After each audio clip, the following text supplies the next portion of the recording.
Louis.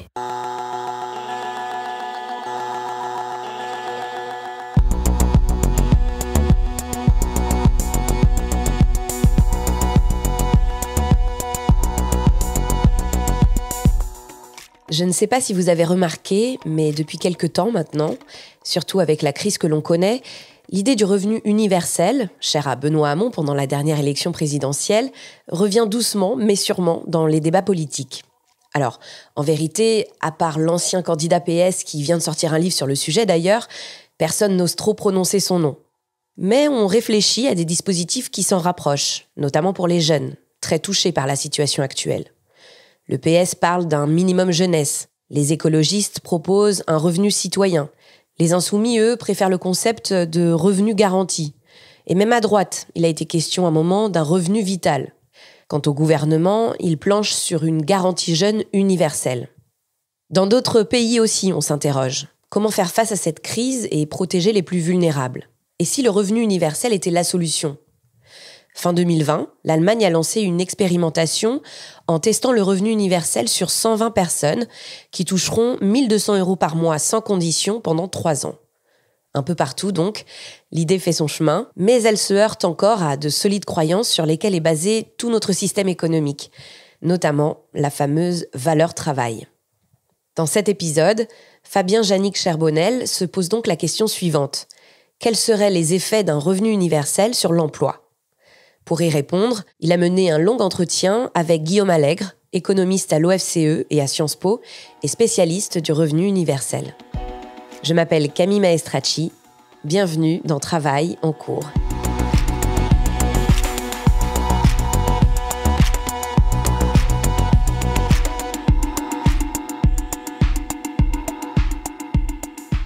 L'idée du revenu universel n'est pas vraiment neuve. Elle est débattue depuis les années 70. Mais elle revient fréquemment sur le devant de la scène médiatique et politique. Et depuis le début de la crise liée au coronavirus, certains et certaines expliquent que l'initiative aurait pu éviter à des milliers de personnes de tomber dans la pauvreté. Commençons par le commencement. Le revenu universel de base, c'est quoi exactement ? Eh bien, il s'agit d'une somme d'argent versée par une communauté politique à tous ses membres, sur une base individuelle, sans condition de ressources, ni obligation ou absence de travail. En fait, c'est comme si demain, on décidait que tous les habitants et les habitantes de la France de plus de 18 ans recevaient 800 € sans contrepartie, et ce, tous les mois. Et ce qui est assez fascinant, c'est que le revenu universel, il peut être de gauche comme de droite, néolibéral, keynésien ou même décroissant. Certains, à droite, veulent l'utiliser pour remplacer toutes les aides sociales. D'autres, à gauche, le voient comme une nouvelle forme de protection sociale qui permettrait de lutter contre la précarisation du travail et le chômage de masse. En réfléchissant au revenu universel, j'ai eu envie de comprendre son interaction avec l'emploi. J'ai eu envie de savoir s'il pourrait décourager le travail ou si, au contraire, il pourrait le relancer. Pour répondre à toutes ces questions, j'ai rencontré Guillaume Allègre. Il est économiste à l'OFCE et Sciences Po et il est notamment spécialiste du revenu universel.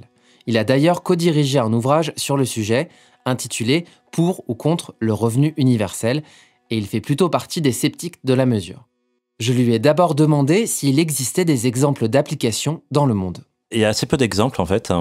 Il n'y a aucun pays qui l'a mis en place. Après, effectivement, l'Alaska a mis en place un dividende universel. Alors c'est un petit peu différent d'un revenu universel tel que proposé par Benoît Hamon ou proposé en Finlande ou en Suisse par référendum. Ce dividende universel, c'est un revenu effectivement qui a les caractéristiques du revenu universel, donc individuel, inconditionnel et versé à tous les résidents de l'Alaska.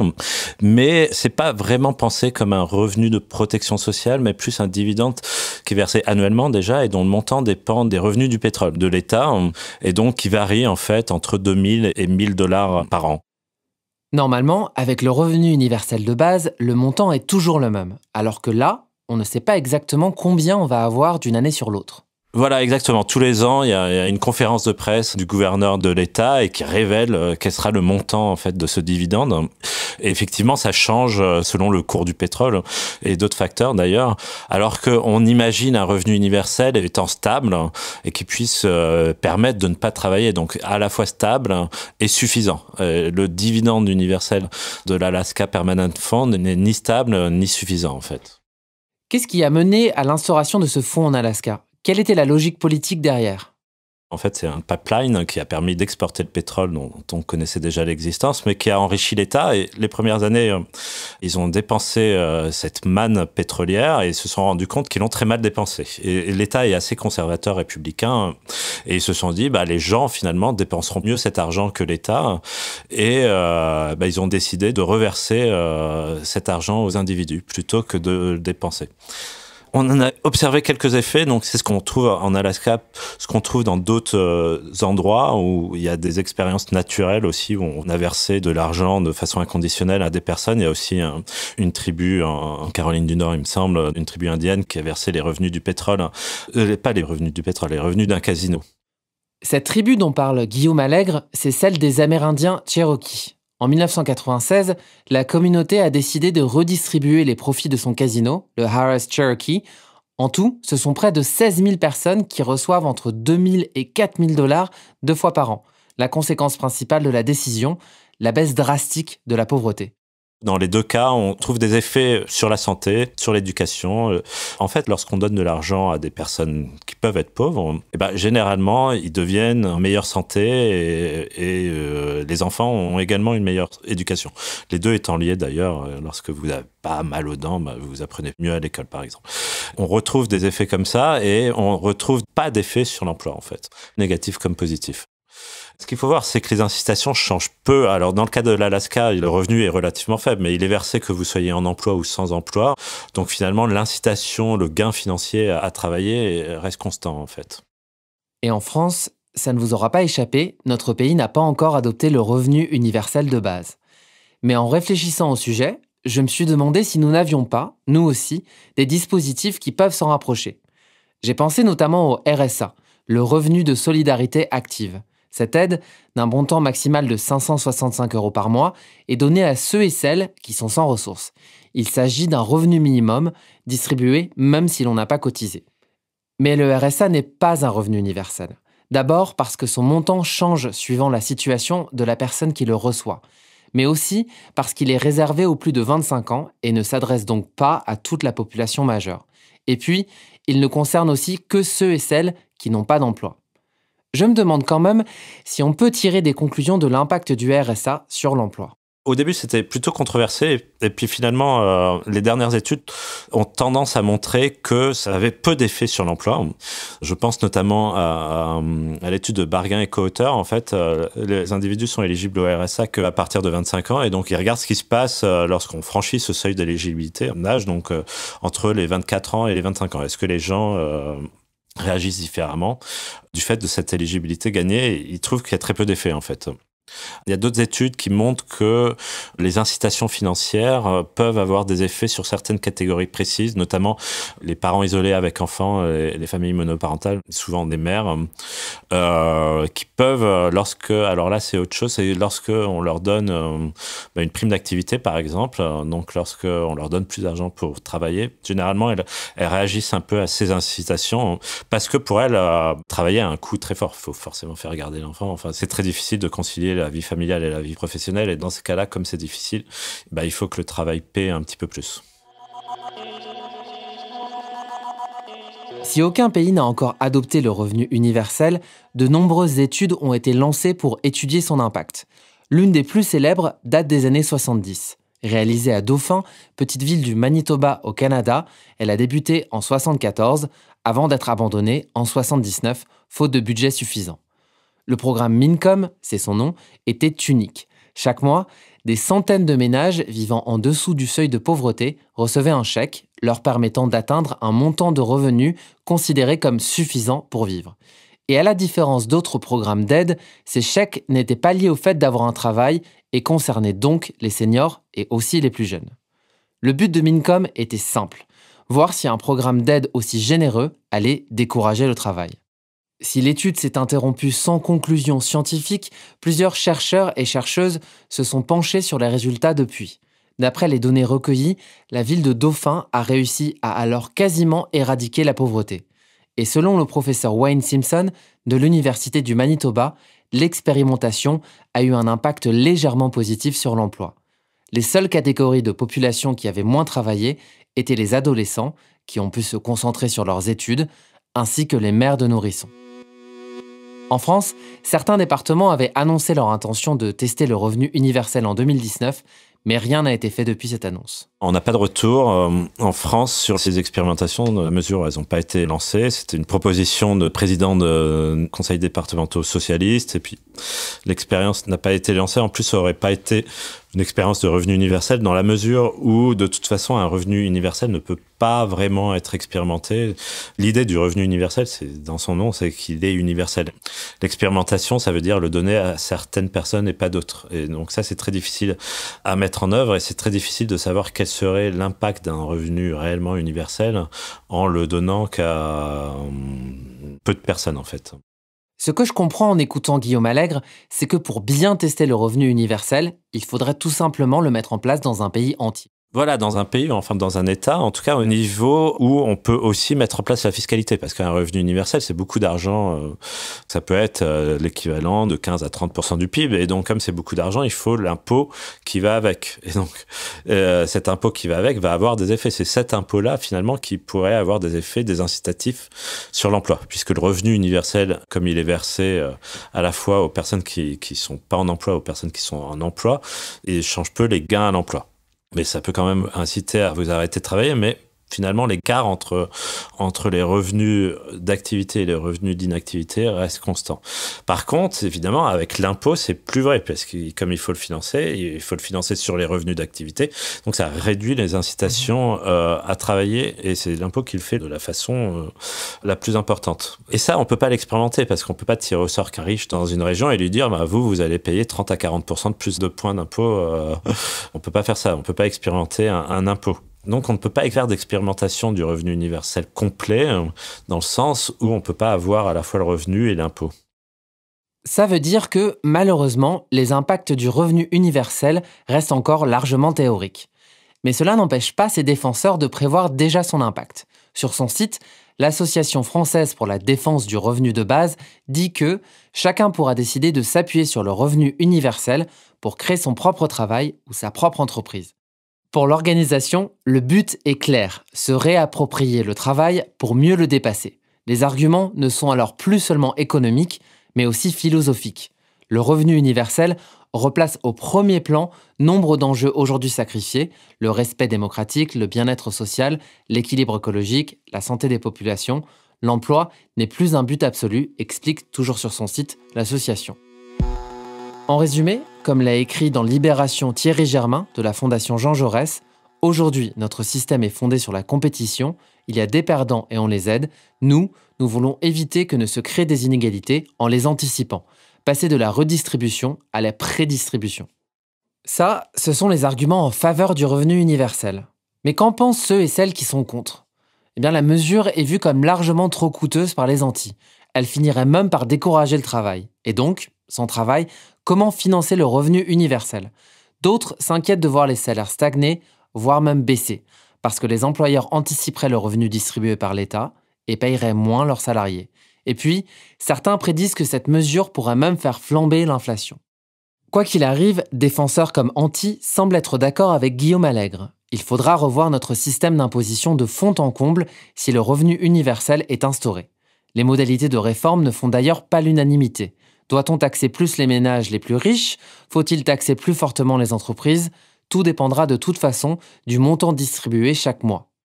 Mais je me demande tout de même, pourquoi est-ce qu'on entend de plus en plus parler du revenu universel ?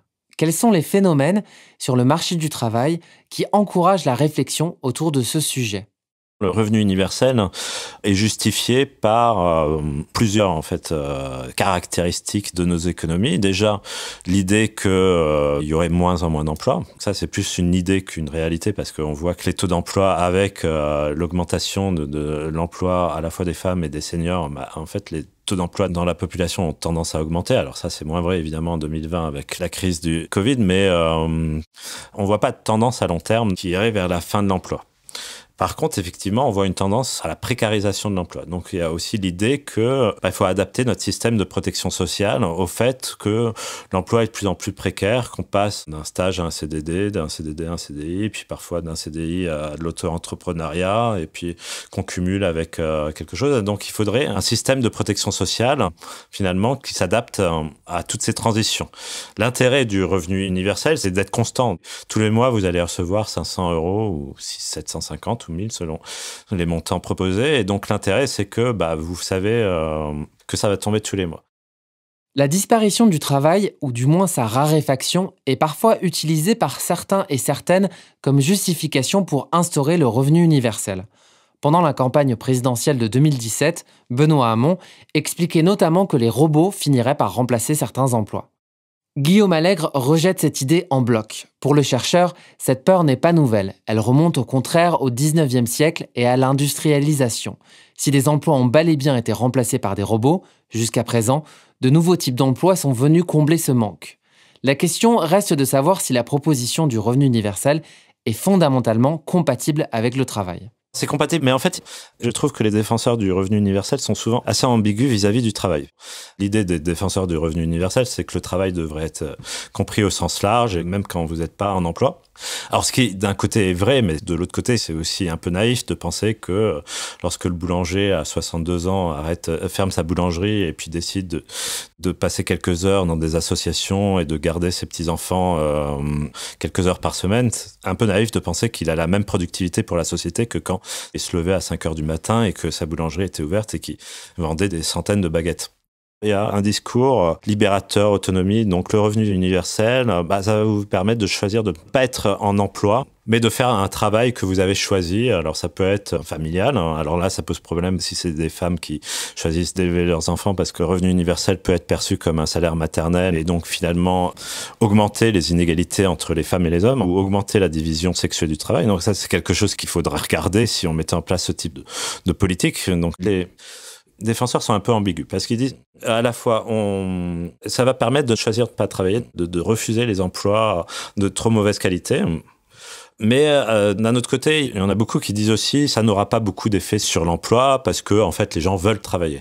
Donc je trouve qu'il y a un petit peu une ambiguïté. En fait, les gens veulent travailler parce que finalement il y a une éthique du travail. Notre société valorise le travail. Et donc, c'est aussi pour ça que les individus le valorisent aussi et veulent travailler.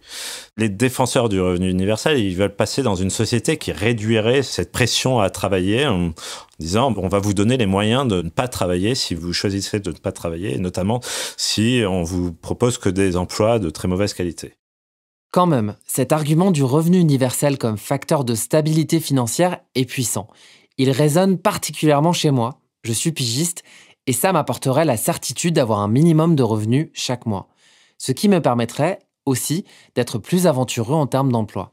C'est ce que défendent effectivement une partie des défenseurs du revenu universel, c'est de dire, en fait, les gens vont prendre des emplois s'ils ont le choix. Ils vont avoir plus de choix déjà. Ils vont avoir un plus grand pouvoir de négociation déjà. Et ils vont prendre des emplois qui ont plus de sens. Ils vont moins regarder ce côté rémunérateur et plus regarder le sens. Et l'idée, c'est que si ça a du sens pour eux, ça a aussi du sens pour la collectivité. Donc ça, c'est peut-être pas faux. Mais c'est vrai dans tout système qui est redistributif, en fait. Quel que soit le système redistributif, forcément, il y a moins d'écart de rémunération entre les emplois hautement rémunérés et les emplois faiblement rémunérés. Et donc, comme il y a moins d'écart, vous regardez moins le côté argent et vous allez peut-être plus, si les deux sont décorrélés, vous allez peut-être plus regarder le sens. Donc ça, c'est vrai dans un système hautement redistributif. Et en France, on a un système hautement redistributif. On a, avec les pays nordiques, un des systèmes les plus redistributifs au monde. Donc, le revenu universel ne changera pas tant de choses que ça à cette idée, finalement. Enfin, n'aura pas un impact si important. Ou cet impact, on peut l'avoir aussi sans revenu universel, juste en gardant le système actuel et en le rendant plus redistributif. J'ai l'impression que si le revenu universel est tellement débattu, c'est parce qu'il changerait notre vision du travail et sa place dans notre société. Est-ce qu'on est vraiment prêt à déconnecter le travail des droits sociaux ? Parce que pour l'instant, pour avoir des droits au chômage, il faut avoir travaillé.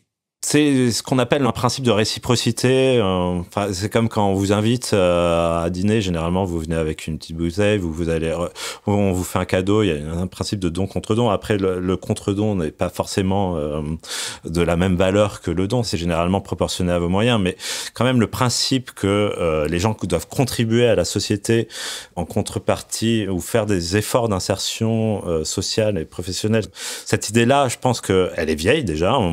Elle est assez universelle parce que c'est repris finalement dans beaucoup de cultures occidentales, modernes, l'idée que les gens doivent contribuer par un moyen ou par un autre à la société qui les nourrit finalement. Je pense que cette idée-là, elle reste encore importante et que l'idée de mettre en place un revenu universel va buter sur cette question de la valeur travail. Ce qu'il faut voir, c'est qu'au niveau électoral, donc c'est la campagne présidentielle, alors je me souviens plus si c'est 68 ou 72, de Nixon contre McGovern, et McGovern propose un Demo Grant, une forme de revenu universel, il perd tous les États, sauf un. Donc c'est le pire résultat pour un candidat démocrate du siècle.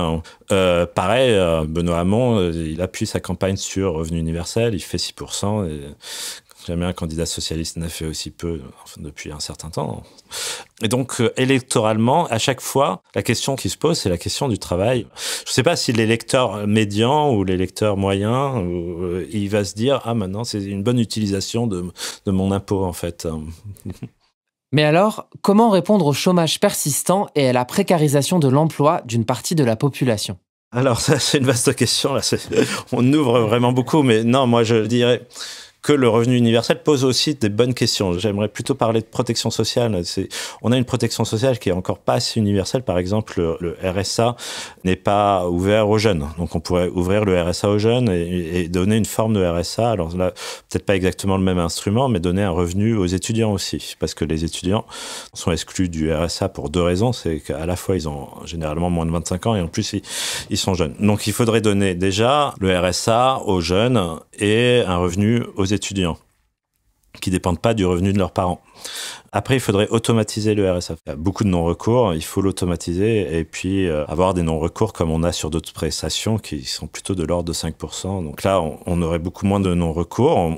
Cette protection sociale, on peut la rendre plus universelle tout en la gardant un peu conditionnelle à des efforts d'insertion sociale et professionnelle, mais qui sont pas non plus énormes au final. En fait, s'il est difficile d'évaluer l'impact du revenu universel sur le taux d'emploi, la mesure pourrait par contre être vue comme une manière de remplacer notre protection sociale actuelle pour permettre à chacun et à chacune de faire face à la précarisation du marché de l'emploi. En écoutant les réponses de Guillaume Allègre, je me suis rendu compte que la principale difficulté de l'instauration d'une telle mesure serait d'obtenir l'approbation de l'ensemble de la population. Parce que cette proposition, elle verrait le travail être déconnecté de notre système de protection sociale, un changement majeur et fondamental. Mais alors, comment faire pour relancer l'emploi ? Une des pistes suggérées par Guillaume Allègre est la réduction du temps de travail et le passage, par exemple, à la semaine de 4 jours. Une mesure qui pourrait permettre de mieux répartir le travail disponible parmi la population. Travail en cours y a d'ailleurs consacré un épisode entier que je vous encourage à aller écouter. Vous venez d'écouter Travail en cours. Si vous voulez nous raconter une histoire à propos de votre travail, vous pouvez nous écrire à hello@louismedia.com. Cet épisode a été tourné et écrit par Fabien Jannick Cherbonnel, Louise Emerlé est chargée de production, Cyril Marchand était au montage et à la réalisation, la musique est de Jean Thévenin et le mix a été fait par Olivier Baudin. Marion Girard est responsable de production et Maureen Wilson, responsable éditoriale. Mélissa Bounois est à la direction des productions et Charlotte Pudlowski à la direction éditoriale. Vous pouvez nous retrouver là où vous avez l'habitude d'écouter vos podcasts, Deezer, iTunes, Spotify, SoundCloud. Vous pouvez aussi nous laisser des commentaires et des étoiles. Et si l'épisode vous a plu, n'hésitez pas à en parler autour de vous. Et si vous aimez ce podcast, découvrez les autres podcasts de Louis, Émotion, le Book Club, Injustice, Passage. À bientôt.